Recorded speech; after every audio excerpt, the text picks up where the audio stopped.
Vamos finalizar nosso assunto sobre listas e tuplas em Python. Vamos falar sobre a concatenação de listas, funções geradoras que são muito úteis para a gente trabalhar com listas e tuplas, como é que nós podemos montar listas de listas e tratar as listas como arrays. Nós podemos fazer a concatenação de listas como se fosse uma adição. Então, se você tem uma lista vazia e você quer adicionar ou concatenar uma outra lista a essa que você criou, você pode fazer isso com o operador mais. O resultado vai ser uma concatenação das duas listas. E você pode fazer isso quantas vezes desejar, sempre colocando novos elementos dentro da tua lista. Outra forma que o Python traz para você fazer a mesma coisa é com o método extend. Então ele funciona de forma bem semelhante, exatamente igual. Você chama a lista que você criou, inicialmente vazia, com o método extend, passando a lista que você quer adicionar. E o resultado vai ser exatamente o mesmo. Você pode fazer a concatenação das listas tanto com o operador mais ou com o método extend de lista. Guardar uma quantidade grande de dados em uma lista pode gerar um uso desnecessário de memória. Os geradores permitem você gerar uma lista dinamicamente, em tempo de execução do teu programa, ao invés de ficar ocupando a memória. Então, um gerador é criado com essa sintaxe aqui que nós estamos vendo. Nós temos uma variável que vai assumir cada um dos valores de uma função geradora que eu estou passando aqui. Ou seja, essa variável ano vai receber cada um desses elementos à medida que eu vou criando, à medida que eu vou gerando. Percebe que o tipo da minha variável é do tipo gerador, não é lista e nem é tupla. Então, ele não tem os valores guardados. Ele simplesmente sabe como obter cada um dos valores da sequência que eu estou querendo. Uma vez que o teu gerador está criado, você pode chamar cada um dos teus elementos dinamicamente, ou em uma função for, por exemplo, ou com a função next. A função next ela vai verificar qual é o próximo valor que deve ser gerado dentro da tua lista, dentro do teu gerador de valores, e vai retornar. Em um for, por exemplo, a minha variável ano vai assumir cada um desses valores que eu defini que devem ser gerados pela minha função geradora e vai fazer a impressão deles na tela. Um gerador ele só pode ser utilizado uma única vez.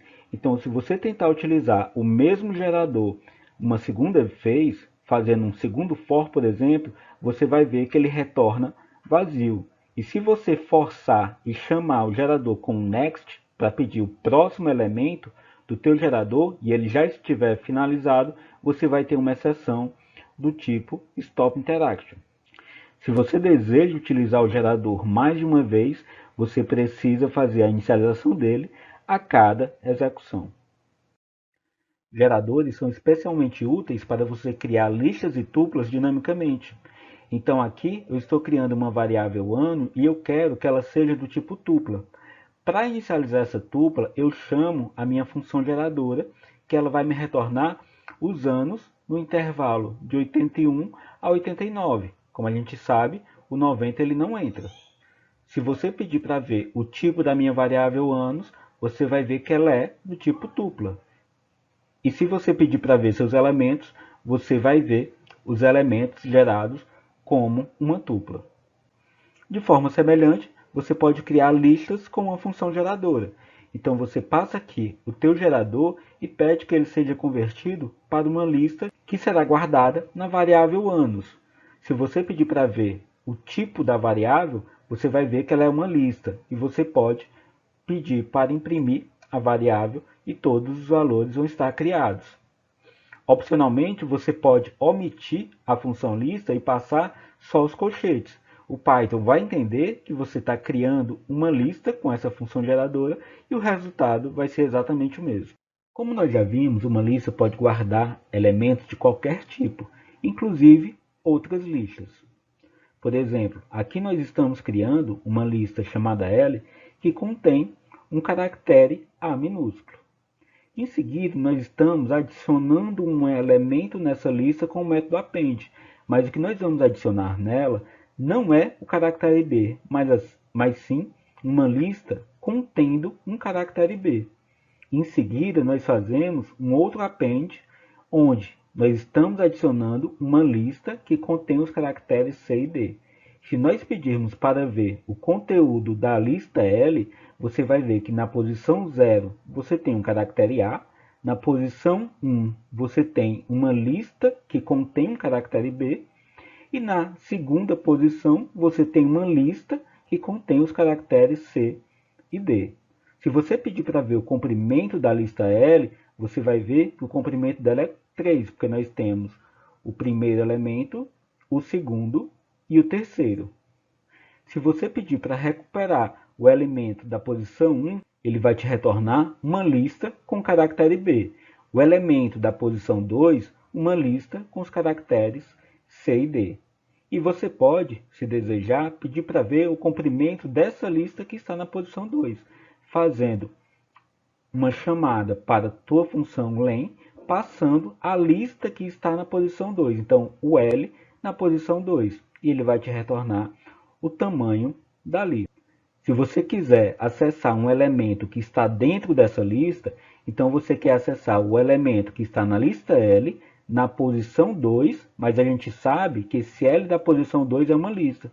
Então você quer utilizar a posição 1 dessa lista. E aí ele vai te retornar a letra D, que é a minha lista L na posição 2, o elemento 1. Dessa forma, é possível utilizar a estrutura de dados como vetores, matrizes, árvores e registros armazenados em listas.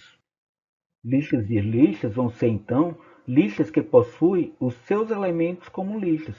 Por exemplo, aqui eu estou criando uma lista chamada de M, que ela é uma lista, mas que dentro dela eu tenho 3 outras listas. Para eu acessar cada um desses elementos individualmente, eu preciso de um índice para ele. Então, eu preciso de um índice para a primeira lista e eu preciso de um índice para a segunda lista. Se eu quero acessar esse elemento 3, por exemplo, ele vai estar na minha lista 0, que é essa aqui, na posição 0, que é essa aqui. Se eu quero acessar esse número 4, ele vai estar na minha lista 1, que é essa aqui, na posição 2, aqui. Se eu quero acessar esse valor 2, ele vai estar na minha lista 2, na posição 0. E assim nós conseguimos acessar qualquer elemento que esteja dentro de uma lista de listas. Você precisa apenas de um índice para cada dimensão que possui elementos individuais. Quando você tem uma lista de listas, é muito comum você tratar ela como um array. Um array é como nós chamamos as listas, onde todos os elementos simples têm o mesmo tipo de dados, ou seja, são listas homogêneas. Todos os elementos ou são inteiros, ou são reais, ou são string, mas todos têm o mesmo tipo. Frequentemente nós chamamos um array unidimensional como vetor e um array bidimensional como matriz.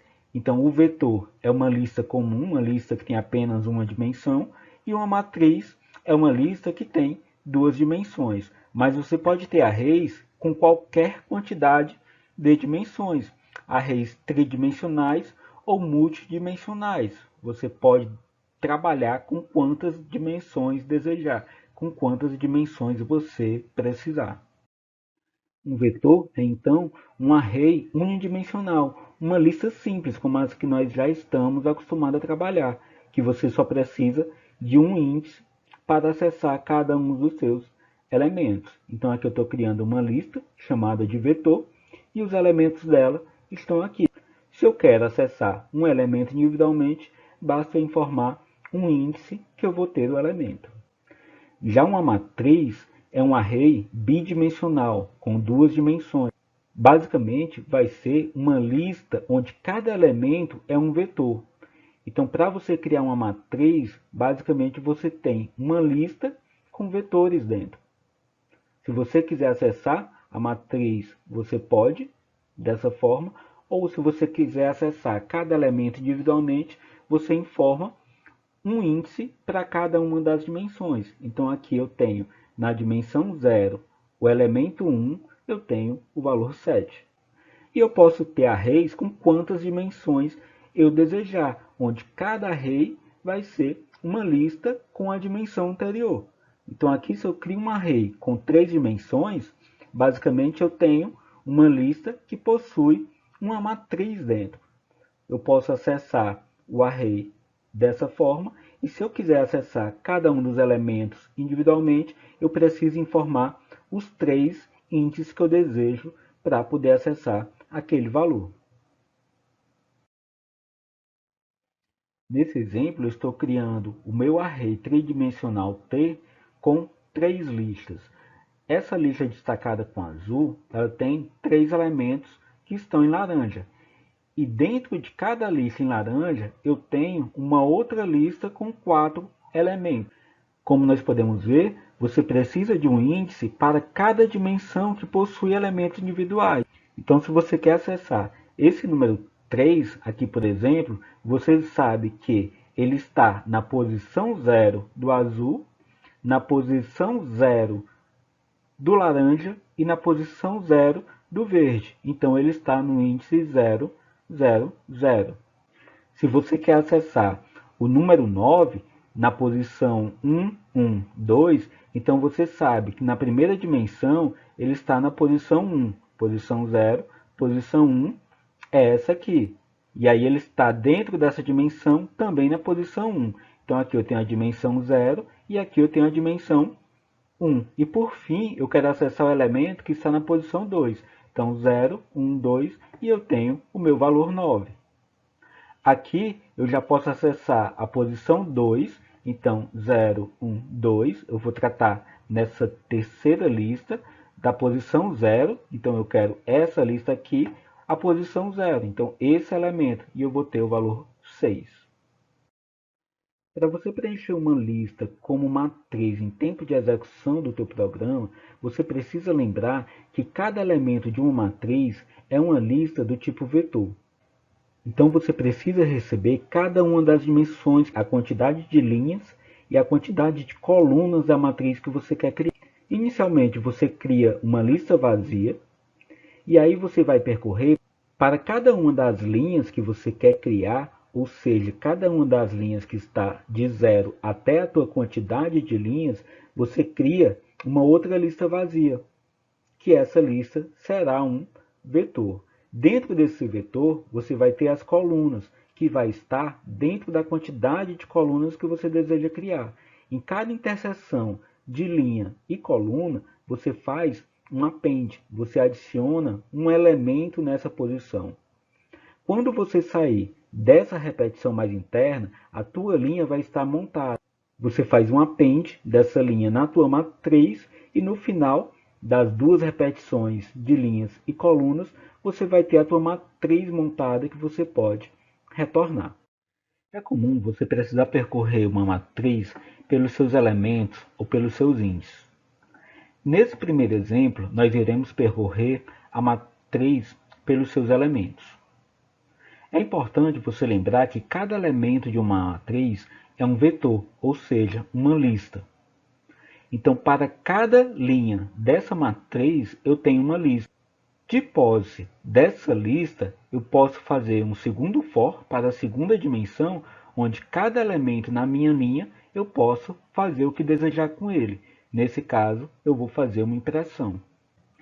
Já nesse segundo exemplo, nós iremos percorrer a matriz pelos seus índices. Então, nesse primeiro for, nós iremos pegar o índice da linha, que vai estar no intervalo de 0 até o comprimento da minha matriz. Nessa segunda dimensão, nós iremos pegar o índice da coluna. Esse índice está no intervalo de 0 até o comprimento da matriz na linha de índice I. Então, dessa forma, eu tenho o índice da linha e o índice da coluna. Com esses dois índices, eu posso acessar qualquer elemento da minha matriz e fazer o que eu desejar com ele. É claro que o resultado será o mesmo tanto você percorrendo a matriz pelos elementos ou pelos índices. Você vai escolher uma opção ou outra dependendo do problema que você está resolvendo. Se o elemento for mais importante para você, você percorre pelos elementos. Mas se você vai precisar do índice de cada posição, então você percorre a matriz pelo seu índice e tem esse valor para fazer alguma outra operação que for necessária. Vamos ver esse exemplo prático. Faça um programa que monte um array tridimensional com as dimensões 5, 7 e 3, onde o conteúdo de cada elemento é igual à soma dos seus índices. Então nós vamos criar uma função preencheArray que ela recebe as 3 dimensões que você está querendo. Para a dimensão I, você cria uma lista vazia e faz uma repetição com o contador I que vai de 0 até o tamanho da dimensão que você deseja. Na dimensão J, você também vai precisar de uma lista. Então você cria a lista da dimensão J e vai percorrer com o contador J de 0 até o tamanho da dimensão que você deseja. Por fim, como nós temos 3 dimensões, você cria a última lista da dimensão K e percorre com o contador K de 0 até o tamanho da dimensão que você deseja. O nosso problema pede que cada elemento seja igual à soma dos seus índices. Então aqui eu tenho o índice I na dimensão 0, eu tenho o índice J na dimensão 1 e eu tenho o índice K na dimensão 2. Para eu fazer o que a questão está pedindo, eu tenho que somar os meus índices I, K e J e adicionar na minha lista da dimensão K. Quando eu terminar a minha dimensão K, eu adiciono essa lista que foi gerada na dimensão J, com um append. Quando eu terminar a dimensão J, eu adiciono essa lista que foi gerada na dimensão I, também fazendo um append. No fim, eu vou ter a minha lista tridimensional que eu posso retornar. Para chamar essa função, eu simplesmente passo os índices que a questão está pedindo, que são 5, 7 e 3. Ela vai me retornar um array tridimensional com essas dimensões que eu vou guardar na minha variável A. Como eu sei que em cada dimensão de um array tridimensional eu possuo uma matriz, eu posso chamar a função imprimeMatriz, que nós vimos anteriormente, e fazer a impressão de cada uma das dimensões na posição I. E eu vou ter cada matriz impressa separadamente. O resultado vai ser algo como que nós estamos vendo aqui. Na dimensão I, nós temos o valor 5. Então, eu tenho 5 matrizes, uma para cada dimensão. E você pode imaginar que essas matrizes elas estejam uma sobre a outra. É claro que nós não temos aqui como representar, a tela do computador só tem 2 dimensões, mas imagina como que elas estivessem uma sobre a outra como em um cubo mágico. Na dimensão J, nós temos o valor 7. Então, os índices na minha dimensão J vão de 0 até 6. Na posição K, nós temos o valor 3. Então, os índices na posição K vão de 0 até 2. E você pode ver que cada elemento possui a soma dos seus índices. Então, aqui eu tenho o valor 0. Por quê? Porque é quando o I vale 0, o J vale 0 e o K também vale 0. Então, a soma dos 3 é 0. Aqui eu tenho o valor 12. Por quê? Nesse caso, o I está valendo 4, o J está valendo 6, que é o maior índice que eu tenho nessa dimensão. Então, 4 mais 6, 10. E por último, eu tenho o índice K, que ele está valendo 2, já que o K vai de 0 até 2. Então, aqui, somando com 2, eu tenho o valor 12 nessa posição, que é a soma dos meus índices I, J e K.